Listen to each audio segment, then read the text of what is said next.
What up, Fight World? It's your boy Ego, and I'm back with some more boxing.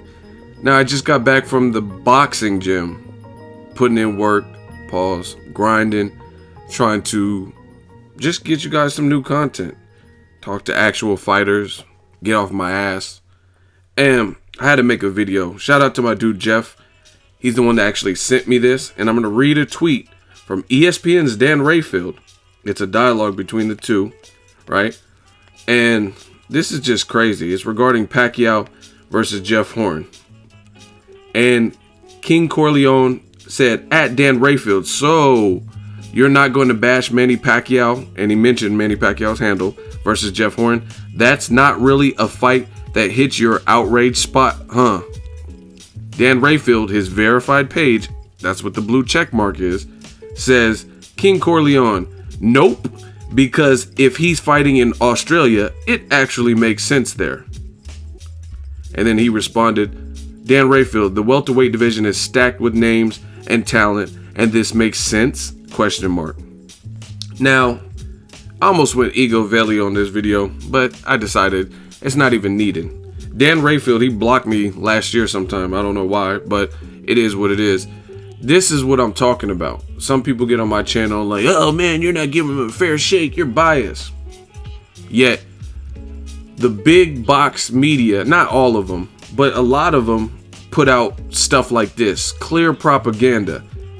And the fact that the Pacquiao Jeff Horn suits your fancy, I'm going to bring this up. This is a simple Google search, right? And type in ESPN Dan Rayfield Mayweather-Berto, and this is what pops up. Dan Rayfield, Floyd Mayweather fight with Andre Berto is an obvious mismatch. That was the title of an article written August 7th, 2015. Berto dialed in for Mayweather fight. Then the other comment, the other article, August 7th, the same day. Floyd Mayweather defends choice of Andre Berto as final foe, ESPN.com, right? And then if you go deeper down the search, you'll also see Floyd Mayweather-Andre Berto fight disappoints in pay-per-view sales, ESPN. This, my friends, is what ESPN's given us, right?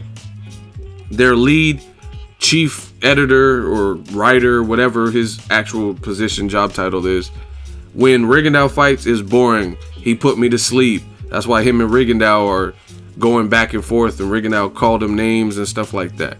Because of stuff like this. Certain fighters do not get a fair shake, period. Again, Mayweather-Berto, am I saying this was the greatest fight? No, absolutely not, as Floyd Mayweather would say. But you got to look at the logistics. Floyd Mayweather fought Cotto, his mandatory, Robert Guerrero, Canelo, Maidana, Pacquiao, and then decided to close a 6-fight multi-fight deal with Showtime by fighting a 2-time former world champion who was maybe faster than him, because Berto has pure speed, Floyd has really good speed and reflexes, who is probably stronger in terms of just pure force, blunt force trauma, right, and younger than him. Does that mean that gives Berto a shot to win? Absolutely not, but you can't take those things away from Berto. Berto is, in fact, younger. You can check Wikipedia, check BoxRec. He's probably stronger. You can look at their KO percentages at welterweight and say that's the weight they fought at. He's probably stronger, right? And there's you see multiple articles being pinned from ESPN, right? Instantly when Floyd announces Andre Berto. And Troy King called it. He said, watch the fans try to justify and make a case and an argument for why Jeff Horn is a good fight. So now it's, even though that's an obvious mismatch, worse than Berto, because with Floyd Mayweather, there's always the chance of, Floyd is not God, first of all. He's a damn good skilled fighter, but he's not God. And we've seen people like Bernard Hopkins who couldn't pass Father Time, the test of time, and they eventually caught up with him. Joe Smith Jr. knocked him out of the damn ring in his final one, the final one. This was Mayweather's final one. He's not invincible, right? He's a skilled fighter. Most people obviously wouldn't favor Berto because Floyd for 19 years has dominated and made fights look easy, so who knows? But at the end of the day, a lot of you guys who don't know shit about boxing gave Pacquiao a chance and said he was the man to beat Floyd Mayweather, when in fact he did worse than Cotto, a guy he beat, and he did worse than Maidana, a guy that some of you guys said was a cherry pick, even though he was a veteran, beat Eric Morales, beat Victor Ortiz, made him quit, and was coming off the best win of his career because he was the underdog, and that was Adrian Broner, and he became a champion at welterweight in that fight. You guys still said it was a cherry pick. You see the obvious double standards in the game? This is just repulsive to see that. Like, and people, I don't think boxing is dead, but this is the type of stuff that definitely doesn't further boxing, because you have one of the biggest media outlets that has the ability to influence and get information out there quick, right? And they're not calling it fair. I don't even care. Mayweather-Berto, that happened like 2 years ago, right? Almost a year and a half, whatever, right? I don't care. If you hated that fight, cool, fine. But you're going to justify Pacquiao versus Jeff Horn? That's what I'm saying. Like, if you hate Mayweather-Berto, I'm not even here to... The fight's already done. That's the fight we got after Pacquiao for Mayweather. And it was to close his contract. So if you hated that fight, that's cool. But why would you make excuses as to why the fight with Jeff Horn makes sense? Because they're doing it in Australia? They're doing it in Australia because they have to, dummy. Simple. Because there is no market in the US. That's not like to me, when you think of, and this is so funny in boxing, new media, you guys, you're not always going to get this from everybody, because some people, I don't know if they're being paid or if they just have great relationships with these people, but you're not going to get this everywhere. But look at it like this. Al Heyman, nobody, to me, and correct me if I'm wrong, nobody, not one person that I've seen, not one single soul, before Errol Spence fought Leonard Bundu, which was an eliminator, but most people picked Spence. You know what I mean? Keith Thurman had already beat Bundu. So I didn't really see people thinking of that as a super competitive fight or anything like that. But it was the necessary fight for Errol Spence Jr. to get to the next level and get a shot at Kell Brook, right?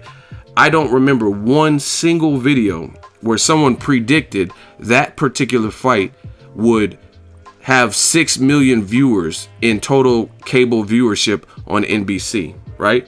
Not one person before it came out, how many numbers it did. You know why? Because a lot of people weren't putting it in perspective like, hey, the Rio Olympics is going to help boost the number. So to me, from a business standpoint, that was pretty ingenious from PBC and on behalf of Al Heyman, because they rode the wave. They used the Rio Olympics 2016, which had just finished its boxing programming maybe a few days before Shakur Stevenson came up a little bit short, but still got a silver medal, right? Then they were doing the basketball stuff on the 2016 Rio Olympics. And immediately after that ended, what happens? Premier boxing champs with a guy who has an exciting style, comes to kill your body. His nickname is The Truth. And they fought, I think, in a new like segment of the Barclays or something in New York. So it was just a good fight if you were a casual and you didn't really know or care about both the people. Errol Spence is always a good time, pause, right? So to me, that is a good strategy, because nobody was thinking that, hey, a fight like this can do 6 million views based on the time slot it has immediately after. People are already in the mindset of watching sports. So that's ingenious. When I think of Pacquiao Horn, that's not ingenious. That's your option. You can't put that. If Bob Arum and Top Rank put Pacquiao Horn in the MGM where Berto fought Mayweather, it would flop. Look at the numbers for Jesse Vargas. Look at Bradley 3 numbers. Pacquiao is not drawing the same crowds, and he's not drawing the same pay-per-view numbers, period. And this is fact. You guys can look this stuff up, right? So it's not this ingenious plot for Top Rank to put in Australia. They're doing that because they have no other choice.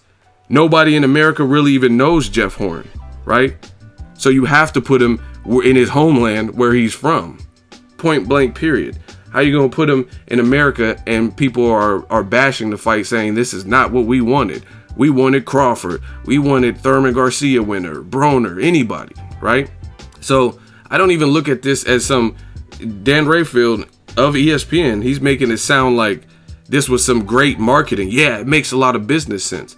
So how doesn't it make business sense for Floyd Mayweather, who just had a tough schedule? Again, Cotto, Guerrero, Canelo, Maidana, Pacquiao. How does that not make business sense to close your multi-fight deal in your final fight with a guy who you should be favored to beat, who is not at the top of the totem pole, right?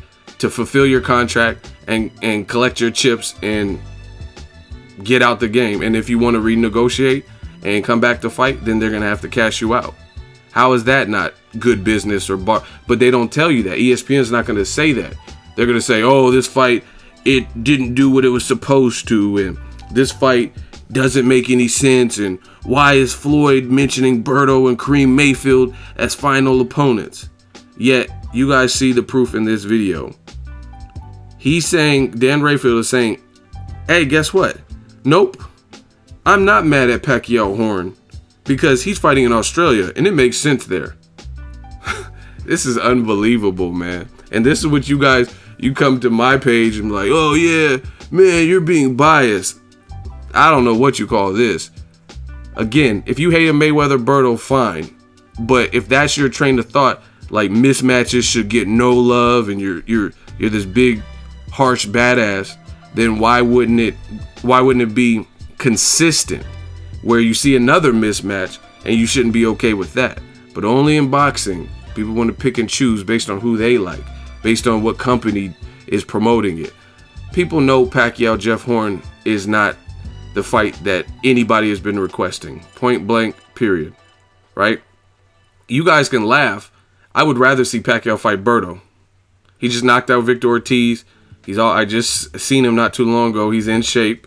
I literally would rather see that than Jeff Horn. Not saying that's the number one fight for Pacquiao I'd want to see, but shit, I'd rather see it over Jeff Horn.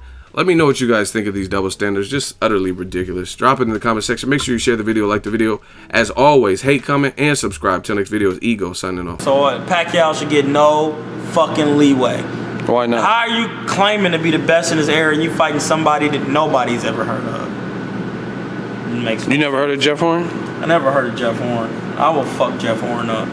What about Pacquiao versus Jeff Horn? Is that great for boxing? That is fucking garbage. Why would they even put that together? Whose idea was that? Why would that even be in any type of discussion? Where's Dan Rayfield? What is he talking about? Did he say that shit was trash?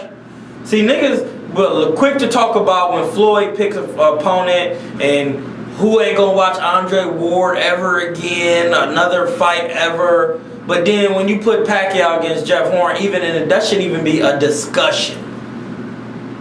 A discussion on any level. Who the fuck is he? Who is he? He used to be a teacher. No, who is he? He used to be a school teacher. What is he? What is he? What has he done? He's ranked. Who is he? Get him out of here, bro. These motherfuckers and these fans. I want to see these comments on how they justify how he should fight him. I want to see it.